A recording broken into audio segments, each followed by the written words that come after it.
نبي سلام عليك، يا رسول سلام عليك، يا حبيب سلام عليك، صلوات الله عليك. إن للموت سكرات. And then, as Aisha says, he looked up as though he saw something. And there are other ahadith that say, Jibreel came to him, make your choice, O Muhammad. And he says, Allahumma rafiq al-a'la. Aisha says, I quickly made dua, the recitations to rub on him, to say, oh Allah, cure him. He said, no, but salillah rafiq al-a'la. But ask Allah to give me the companionship of the ones most high. So then, in this situation, with the siwak having just been completed, and he having made his choice, and the hand trying to put water on its face, the hand fell. And Aisha radiallahu anha realized that the Prophet sallallahu alaihi wasallam has passed away. And of the cry, the heartache, you can't imagine it. So then she sent for Abu Bakr as-Siddiq. And the hadith of the Prophet sallallahu alaihi wasallam, that as the hand fell, the room became filled with fragrance. A smell, a perfume, a scent covered the room. And Salama says, I placed my hand on his chest. And because he's in fever, in sweating, and I lifted my hand. And Jum'ah came and Jum'ah went. I used to eat and make wudu, and the perfume and the scent of that perfume wouldn't go away. And this is the sunnah of the Zul Arsh al-Majid. When a righteous soul departs, the angels wrap it in a cloth perfumed with the most elegant of perfumes. And the perfume covered the room. And then Hafsa radiallahu anha sends for her father Umar ibn al-Khattab. Aisha sends for her father Abu Bakr as-Siddiq, who is 1.5 kilometers away. So the first one to enter the room after the death of the Prophet sallallahu alaihi wasallam is Umar radiallahu anhu. Aisha says he knocked and asked permission because it's the house of Aisha. So she says, I gave him permission, and look at the detail, and pulled my hijab over me. In the time of gham, yes, in the time of gham. Why aren't you beating yourself for Aisha? Your Habiba has passed away, because this wasn't the teachings of the Rasul. They took the gham and the hum and the difficulties with Islam, with the call that Allah Rabbul Izzah had left for them. So she covered herself. And Umar came with another Sahabi, and Mughira ibn Shu'bah. So he came and looked at the Prophet sallallahu alaihi wasallam, and he said, wa ghashiyah, and another, wa ghashiyatah. Oh, so unconscious, so deeply unconscious.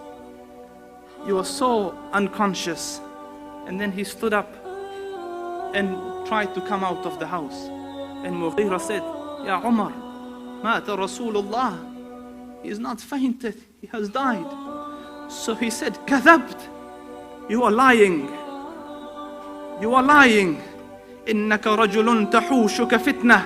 You're a person that fitna has engulfed. The Prophet won't die. He has gone to his Lord and will return as Musa returned, and he will cut the right hands and the left legs of those munafiqs who say he died.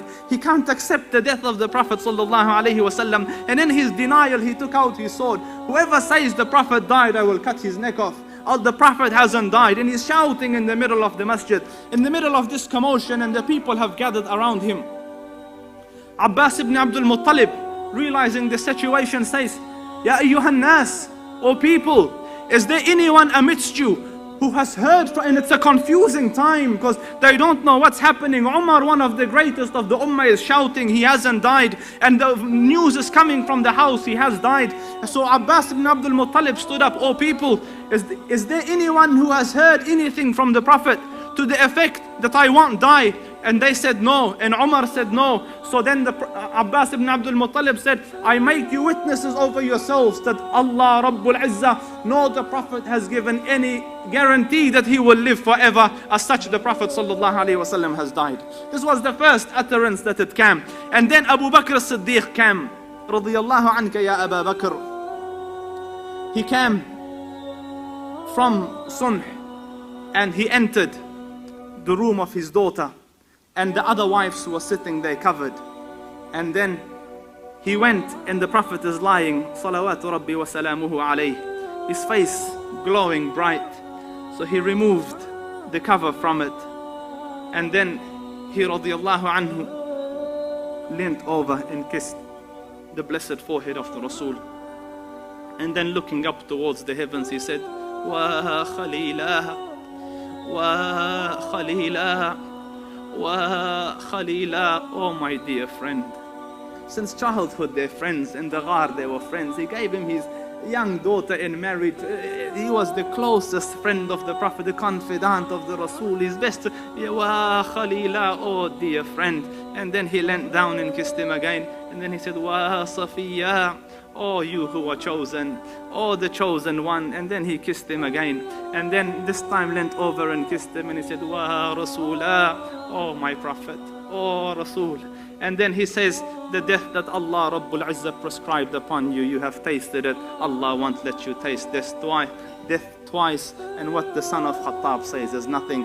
And then he radiyallahu anhu walked out of this room, and Umar is still shouting. So he said, Ala rislika ya Umar, sit o Umar, sit o Umar. And Umar ibn al-Khattab is still shouting. So then he sallallahu alayhi wasallam, he radiallahu anhu walked to the mimbar in the front of the masjid, and then he gives his timeless words to the ummah. Whoever was worshipping Muhammad, understand that Muhammad has died. But for those of you who are worshipping Allah, understand Allah Rabbul Izzah is eternal and doesn't die.